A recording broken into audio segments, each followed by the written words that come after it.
Bueno, buenas tardes a todos los que nos siguen. Estamos otra vez con el padre Octavio Valderas. Muchas gracias, padre, por su tiempo. Y pues bueno, podemos empezar en el momento en que usted nos diga, padre.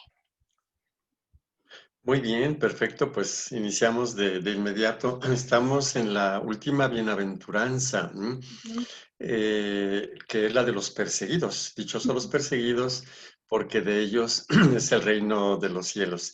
Yo quisiera iniciar de inmediato y bueno, ya al final, pues si hubiese alguna preguntita por allí, pues entonces será bienvenida. Como lo hemos hecho con las otras bienaventuranzas, iniciamos por aclarar los términos, las palabras. Y en este caso, pues la palabra es persecución. Naturalmente que no cualquier tipo de persecución, sino la persecución o alguien que sufre persecución por vivir el Evangelio. Vamos entonces a tener ocasión de clarificar y de diferenciar pues en relación a otros tipos de persecución. Podríamos decir de inmediato que la persecución se entiende como la búsqueda de una persona con el objetivo de molestarla, importunarla o acosarla a causa de su conducta justa. Aquí quisiera señalar, es posible que nosotros seamos perseguidos pues porque lo merecemos, ¿verdad? Por malvadillos, ¿no? Y entonces pues esa es una persecución justa, no es naturalmente una persecución evangélica, ¿sí? Y entonces hacemos esa primera diferenciación, ¿sí? Se trata de la persecución por ser justos, vamos a decir así. Naturalmente que el modelo de perseguido bienaventurado es Jesús. Y algunas cositas que quisiera señalar de Jesús. Primero, él no fue perseguido toda la vida. Había mucha gente que lo quería, mucha gente que lo seguía, ¿verdad? Y él fue perseguido en algunas ocasiones. No, el Evangelio no es pura persecución de Jesús o hacia Jesús, ¿no? Sí las hay, y por motivos muy precisos. Entonces, Jesús ridiculizó, condenó, les dijo hipócritas, etcétera, a un grupito de personas, ¿verdad? Que eran como las autoridades judías, los fariseos, muy observantes, los doctores de la ley, muy conocedores de la palabra de Dios, ¿sí? Los sumos sacerdotes, que eran la autoridad, prácticamente, la autoridad religiosa y en cierto modo política, aunque estaban bajo los romanos. Entonces Jesús se fue ganando la antipatía, se fue ganando el rechazo, porque criticaba, no estaba de acuerdo, no apoyaba las prácticas y los intereses de la mayoría de los fariseos, de los escribas, de los doctores de la ley y de los sumos sacerdotes. Entonces él se fue haciendo molesto. Por eso, por ejemplo, cuando yo vuelvo a leer o escucho los relatos de la pasión, pues se ve así como la hazaña de escupirle, o sea, así como diciendo, no las estás pagando toditas, ¿verdad? Entonces, el motivo de la persecución de Jesús es su vida íntegra y su reclamo, su condena, su denuncia el estilo de vida de otra persona. Entonces, prácticamente, la persecución de Jesús nos dice que lo más puro de la persecución bienaventurada es cuando la persona buena, el seguidor de Jesús, el discípulo de Jesús, le estorba al otro en sus intereses, ¿sí? Entonces el otro intenta hacerlo desaparecer, ¿sí? Y entonces, digamos que ahí viene la persecución. Entonces, la primera cosita que diríamos es que la vida de Jesús no se redujo a la persecución, la incluye, pero la vida de Jesús fue muy rica en otros sentidos. La segunda cosa que quisiera aclarar de la persecución de Jesús Es cierto que lo toman preso en Getsemaní, lo juzgan en el pretorio, lo ejecutan prácticamente, ¿no? Le ejecutan la sentencia en el Monte Calvario, ¿sí? Pero antes, ya al menos en 2 ocasiones, a Jesús quisieron matarlo. ¿No? ¿Y qué dice el Evangelio? Pues bueno, por ejemplo, en Lucas 4:30, ¿no? Se habla de que Jesús entonces empieza a hablar, pues así, a estorbar, vamos a decir así. La gente se lo lleva al precipicio, a un precipicio e intenta despeñarlo. ¿No? Y el Evangelio de Lucas dice, pero él, abriéndose paso entre ellos, se fue. No sabemos cómo se abrió paso, la única es que se abrió paso, ¿verdad? Y en otra ocasión, los judíos quisieron apedrearlo, ¿sí? Y el Evangelio, en este caso Juan 10:39, dice, se les escapó de las manos. Entonces, la persecución de Jesús, primero, no es algo que involucre toda su vida. Segundo, no es algo que él aceptó indiscriminadamente, o sea, así que lo perseguían y ya se dejó, ¿no? No, él era capaz de evitarlo.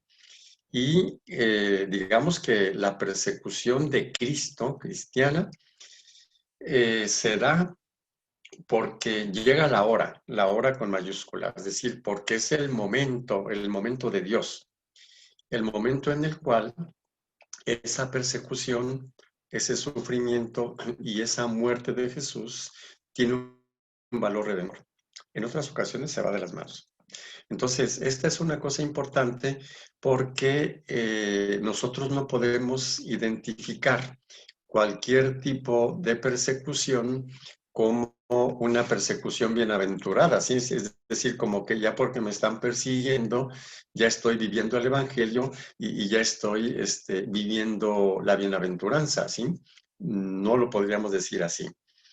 Y lo digo de antemano, en algunas ocasiones, pues critico a mis hermanos sacerdotes, con mucho cariño para mis hermanos sacerdotes, pero también, pues, la cosa no es correcta, pues, denunciando un poquito eso, ¿verdad? Por ejemplo, en muchas ocasiones hay personas maltratadas, por ejemplo, en nuestro México, el machismo y todo el asunto, y cuando eso pues llega a un sacerdote y el sacerdote le dice, es que esa es tu cruz, acéptala. Ese es un lenguaje sumamente ambiguo. Que sea la cruz de esa persona, pues sí, sí es su cruz, pero que sea la de Cristo, quién sabe, ¿sí? Porque Jesús no fue perseguido de esa manera, o sea, es decir, porque no sabe qué hacer. Y condiciones o situaciones de persecución que son patológicas, no son evangélicas, ¿sí? Y parece que uno de los grandes retos de la bienaventuranza de la persecución es precisamente esta.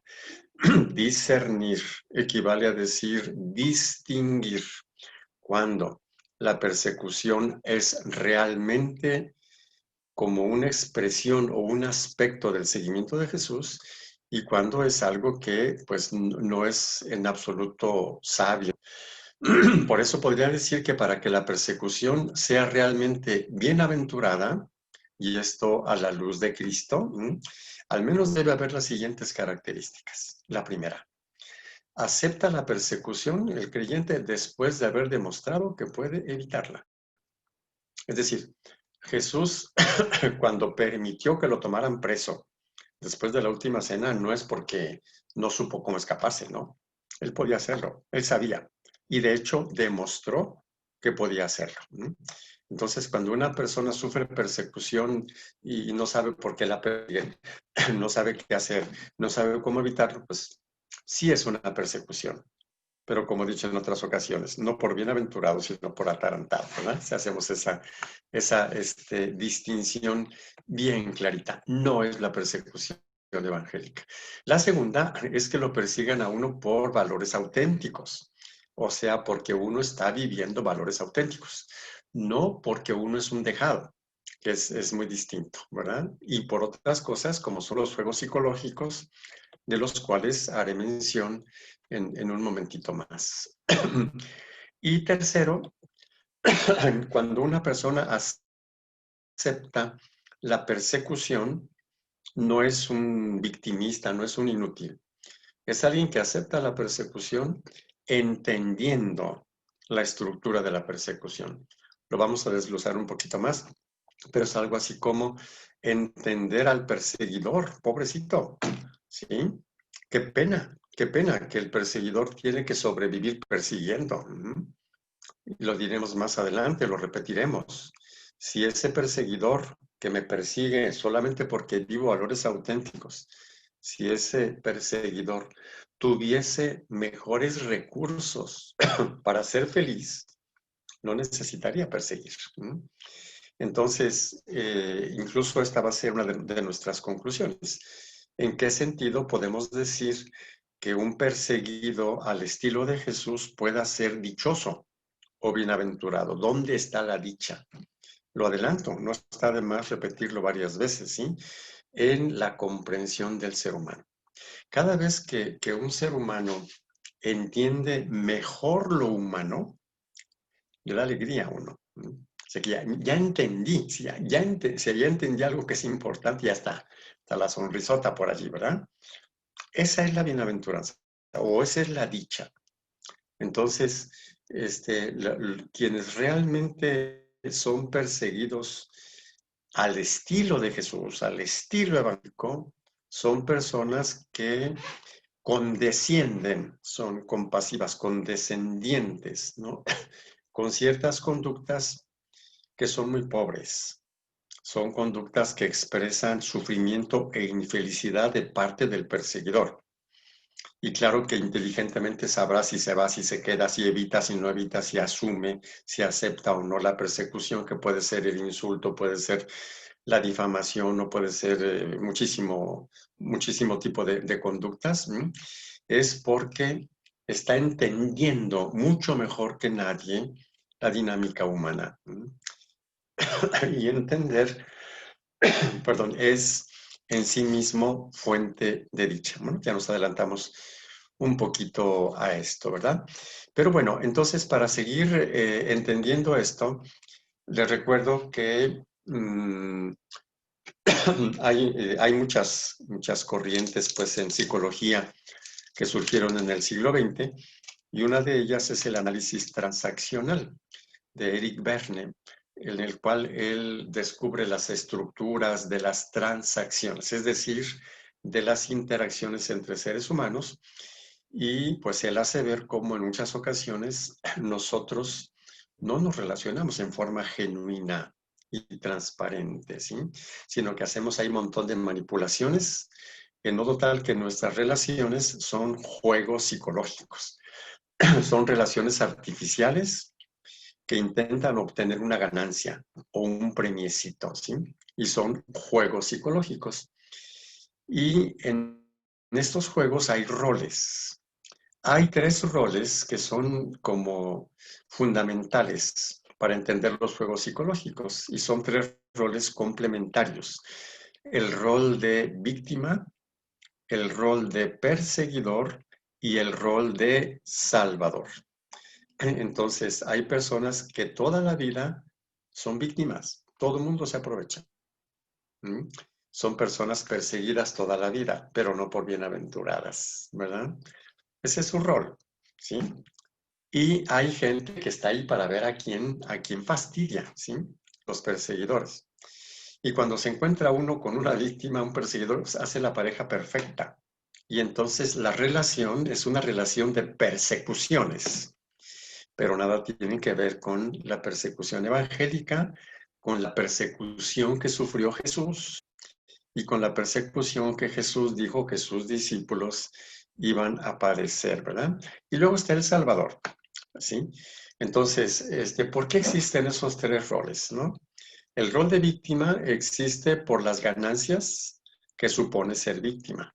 ¿Sí? Son ganancias pobrecitas, pero bueno, que me estén compadeciendo, que me estén salvando, que me pongan atención, porque pobrecito de mí. ¿Sí? Todas esas ganancias secundarias refuerzan el rol de víctima, en modo tal que una persona es tenida en cuenta por sus sufrimientos. Entonces es un grande peligro no sufrir, ¿verdad? Es decir, ¿quién me va a poner atención si no sufro? Entonces, si no hay perseguidor, pues se lo busca, ¿sí? En modo tal que, pues trata de seguir viviendo su rol de víctima. Lo mismo el perseguidor, que generalmente es una persona bastante infeliz, ¿sí? Que tiene que estar descargando su enojo con la vida, ¿sí? Fastidiando, fastidiando. Y entonces, ¿con quién lo va a hacer? Pues con quien se deje. Entonces, ya el que se deja, se establece eso. Y luego después están los salvadores que vienen, ¿verdad? Porque también aprendieron a valer salvando. Si no salvo a nadie, no valgo nada. Por eso es tan angustiante no salvar, pues voy a buscar a ver a quién salvo, ¿verdad? ¿Sí?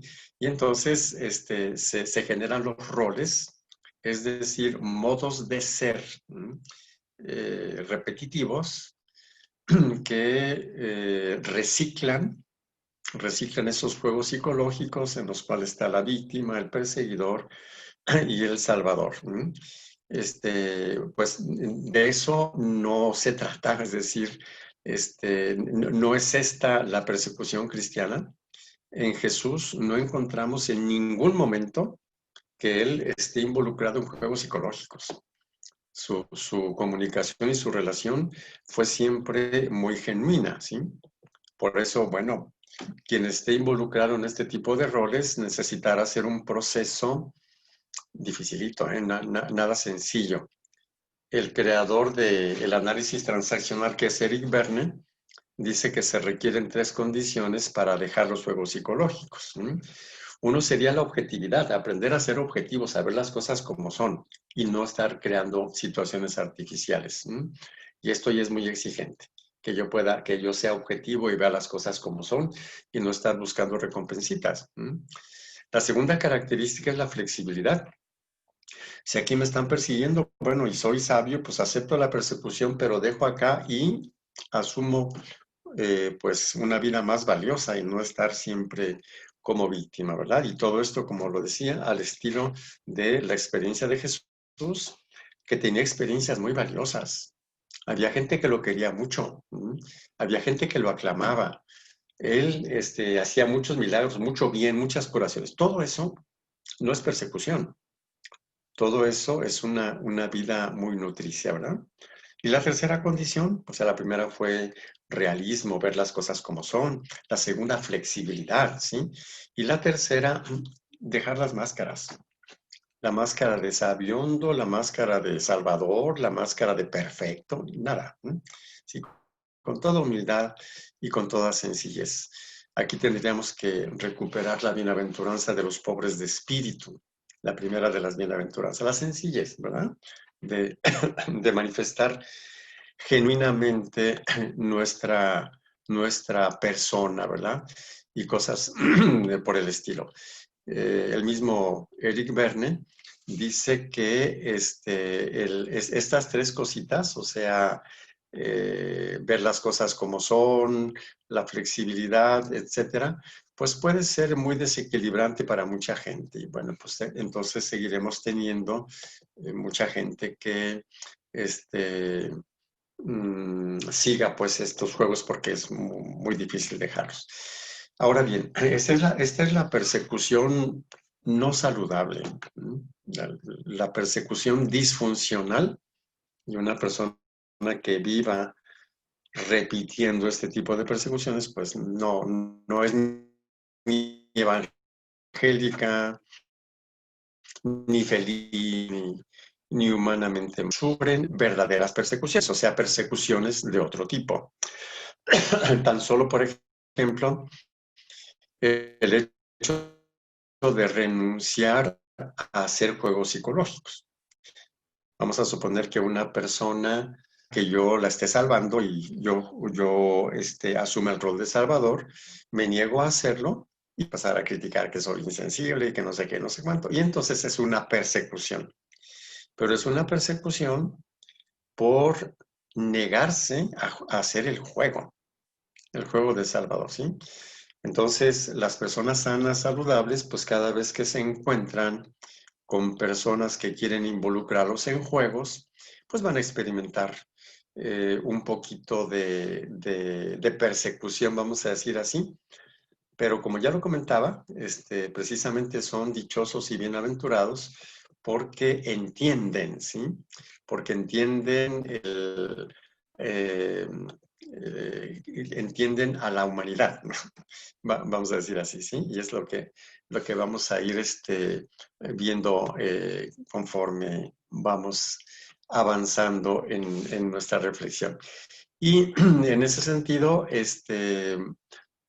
empezamos a hablar de persecuciones que nada tienen que ver con la persona perseguida ni con el juego psicológico, ¿no?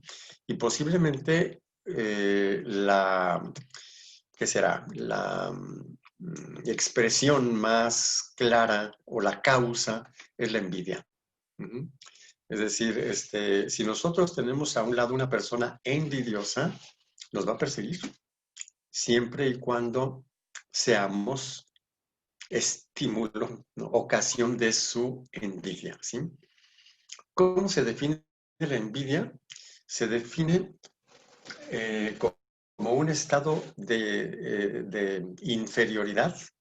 Si la persona se siente inferior porque no posee lo que otra persona posee, ¿sí? Es decir, yo me siento inferior y me siento muy mal por sentirme inferior y entonces o trato de quitarle al otro lo que es suyo, trato de apropiármelo yo a la fuerza o trato de destruírselo.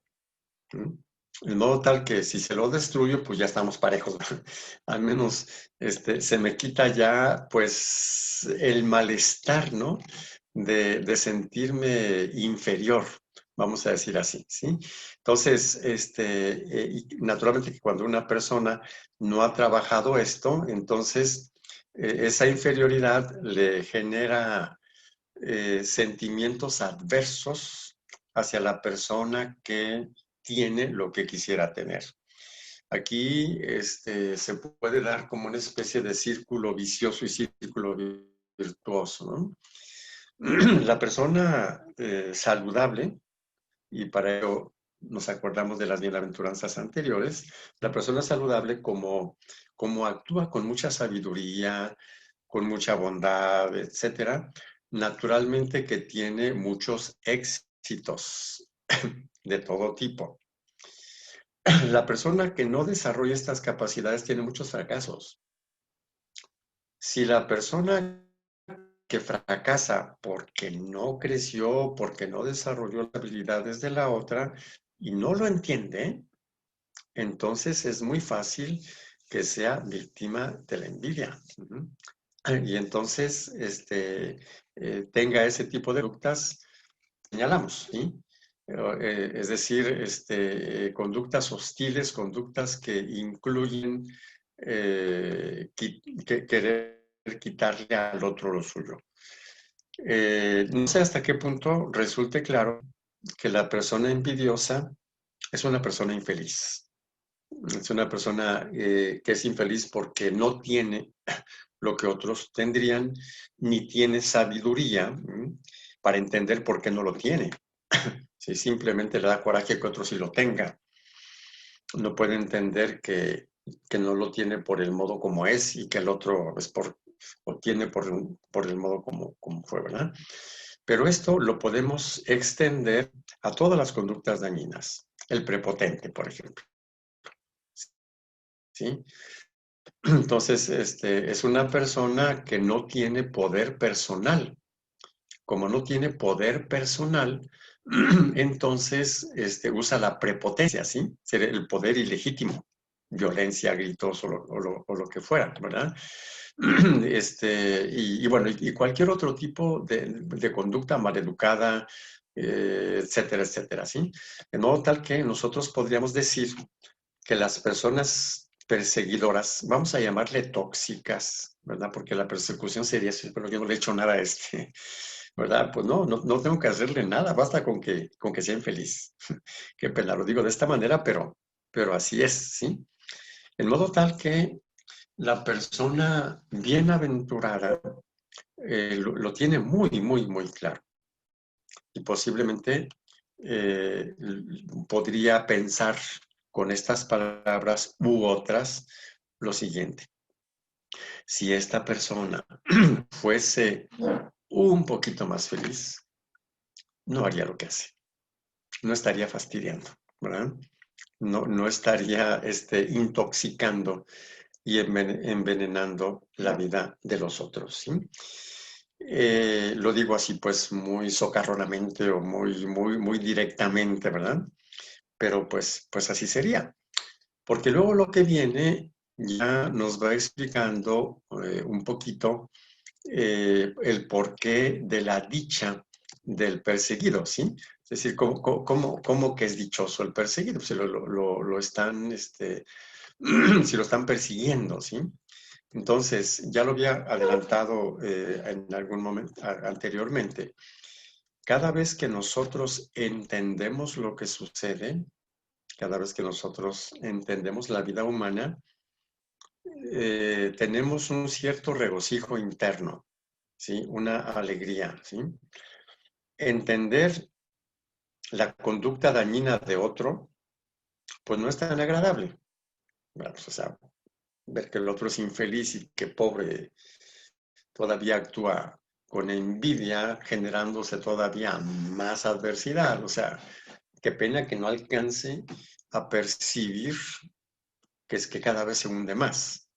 O sea, eso no es lo agradable. Lo agradable es el entendimiento de la situación, ¿sí? Y este es entonces lo que realmente va a explicar la dicha de la persona perseguida. Vamos a decir así que cada persecución que sufre, porque los perseguidores son bien creativos, ¿eh? Es decir, no repiten mucho las persecuciones, ¿verdad? Pero cada persecución que sufre le da nuevos datos sobre el ser humano. Somos tan creativos para ser infelices, de veras, y somos tan creativos para aliviar esa infelicidad, ¿sí? Entonces, habría al menos dos motivos de dicha. Uno es ¿sí? El hecho de entender. O sea, y aquí nosotros tuvimos una bienaventuranza que es la de los que tienen hambre y sed de justicia.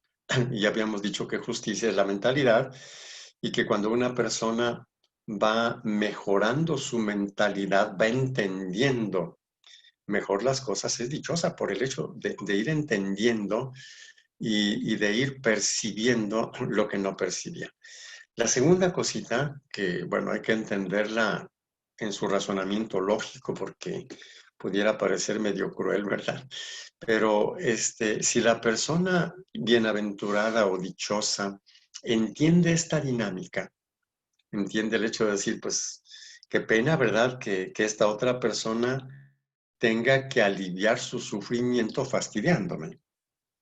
Bueno, y la otra cosita, qué bueno que yo no necesito eso. Digo, es medio cruel, ¿verdad? Medio pedante, pero es la realidad, ¿sí? Es decir, si yo no necesito eso, qué bueno, ¿m? Es motivo, qué pena por el otro, ¿verdad? Pero yo sería feliz por ello, ¿sí? Y bueno, ahorita voy a empezar ya el aterrizaje, pues, ligeramente más breve que en otras ocasiones. De todas maneras, dejamos el espacio abierto. Pero entonces, el último pensamiento. La bienaventuranza de los perseguidos no la podemos entender sin las otras, sin las anteriores. O sea, es muy difícil que uno diga que alguien sufre la persecución por bienaventurado si no es pobre de espíritu, o si no es manso, o si no es misericordioso, o si no es constructor de la paz, o si no es puro de corazón, o si no entendió el sufrimiento, dichosos los que sufren, ¿sí? Nosotros ya hicimos este recorrido, ¿sí? Y entonces diríamos que el pobre de espíritu es dichoso porque está armonizado consigo mismo. Sí, o sea, entonces imagínense todas las experiencias positivas de su propio autoconcepto, ¿sí? Y autoestima. El manso es dichoso porque le sale bondad. Es el bondadoso, sí, lo trae dentro. Fabuloso, ¿sí? Es motivo de dicha. El misericordioso es dichoso porque puede dar, o sea, le sobra, pues, la sobreabundancia de vida. El constructor de la paz es dichoso porque para donde quiera que vaya, busca soluciones. Así es de que problemas sin solución solo cuando se encuentra con tercos, necios, locos, cerrados, nada más, ¿sí? El puro de corazón es dichoso porque ha superado los traumas que le enturbian la percepción. Fíjense ustedes cuántos motivos de dicha. Y luego viene el sufrimiento y la persecución, es un poquito así con algunas cositas negativas, ¿verdad? Bueno, pues sobre este puntito quisiera recordarles que hay una investigadora especialista en emociones positivas, de la cual seguramente ya he mencionado algo, que es Barbara Fredrickson, ¿no? Ha hecho mediciones geniales, muy ingeniosas, sobre efectos de emociones positivas y emociones negativas. Y ella sacó ya prácticamente una proporción. Ya sabemos que cuando tenemos una emoción negativa, pues el patrón fisiológico queda alterado un poquito, queda como una secuela. Y Fredrickson ha descubierto que cuando una persona tiene 3 emociones positivas por una negativa, las 3 positivas anulan completamente los efectos de la negativa, no queda ningún efecto. Y cuando la proporción es de 5-1, no solamente no queda ningún efecto, sino que la persona es muy feliz. Pues las bienaventuranzas, ¿sí? Son 8 bienaventuranzas. Las últimas 2, sufrimiento y persecución, tienen su parte dificilita. ¿Cuántas nos quedaron? 6. Vamos a hacer la proporción de 6-2, es decir, de 3-1. Entonces, ¿qué quiere decir?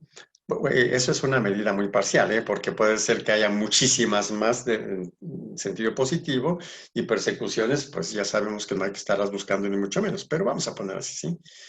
Entonces, podríamos decir que la bienaventuranza de los que sufren, que vimos hace 15 días, y la bienaventuranza de los perseguidos, no le quitan la felicidad a los bienaventurados, a los discípulos de Jesús, ¿no?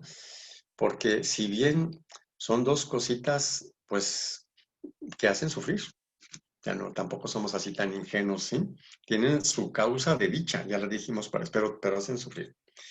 Pero a la luz de esta investigación de Fredrickson, a la luz de las personas y de los santos felices y de Jesús, entonces diríamos que la persecución bienaventurada es un elemento que está en una vida rica, ¿sí? Es decir, la vida de la persona sana es una vida muy rica, muy positiva, muy nutricia, en modo tal que pues no faltarán las persecuciones, claro, porque el mundo no es que esté así como tan saludable, no faltarán las persecuciones, pero eso no le quita la dicha, ni tampoco deja huella negativa. Casi es algo así como decir, me encuentro con un perseguidor, en sentido con un envidioso, un infeliz, lo que sea. Bueno, no es agradable lo que hizo o lo que hace con mi persona, pero yo tengo la satisfacción profunda de entenderlo y sobre todo tengo una vida, miren, riquísima de otras cosas, ¿sí? Entonces, ese hecho no me marca, vamos a decir así, ¿sí? Entonces, en ese sentido, no quiere decir que las persecuciones sean agradables, ni que la vida sea fácil, ni que la vida sea sencilla. Lo que sí podemos decir es que la vida es feliz, ¿sí? Entonces, dichosos los perseguidos, porque son bienaventurados en todos los demás sentidos y porque entienden la dinámica de la persecución y en cada persecución aprenden algo nuevo y cada vez entienden más al ser humano, ¿verdad? Y claro que salir bien librado y salir feliz de una persecución es expresión de mucha vida, de mucha riqueza de vida. Bueno, yo por ahora, bueno, un poquito de todos, mil disculpas, termino, ¿verdad? Por ahora, ya eventualmente vemos si la próxima semana hacemos una conclusión final o lo que fuera en torno a la alegría, pero yo terminaría aquí. No sé si hay alguna reacción por allí. No sé qué nos dices por Pues ahí, no Gisela. tenemos ninguna pregunta, padre, ahorita en el en vivo, pero bueno, sería, o sea, bueno, por lo que yo entiendo es, termina siendo que si tú eres bienaventurado en todos los demás, como usted bien lo dice, termina siendo el perseguido, o sea, porque la gente va a empezar a ver, pues empiezas a ser incómodo para mucha gente, como usted dice, Así es. que no está en la misma, como la misma dinámica de buscar el bien, de ver por los demás, entonces terminan estando las envidias y terminan estando también la gente que pues no le gusta que andes viendo a otra gente o que simplemente que te intereses por los demás, ¿verdad? Entonces, digo, esto es Así es, para así gente, es, como así usted es. siempre ha dicho, hablar al intelecto y pues ser listos y poder discernir realmente. Claro, claro, claro, claro que sí. Así es. Muy bien. Le manda saludos y bendiciones, Mari Carmen Fernández, padre. Muchísimas gracias y saludos igualmente. Sí, Bueno, gracias. le agradecemos bastante, padre. Sé que usted está, obviamente, que tiene tos y que no era como que lo mejor, pero le agradecemos bastante. La verdad es que estos temas pues nos ayudan bastante pues, a crecer. Y usted nos dice la semana que entra, nosotros les avisamos a toda la gente que nos está oyendo cómo sería la semana que entra. Y pues muchísimas gracias, padre, en verdad. Le agradecemos Al mucho. contrario, gracias y que sigan muy felices y contentos. Y bueno, seguramente la próxima semana concluimos con el tema de la alegría. Perfecto. Muchísimas gracias. Gracias a todos los que nos siguieron y pues muchísimas gracias, padre. Estamos platicando entonces. Nos Claro vemos. que sí, claro que sí. Buenas noches. Buenas Gracias. noches, padre. Hasta luego. Hasta luego.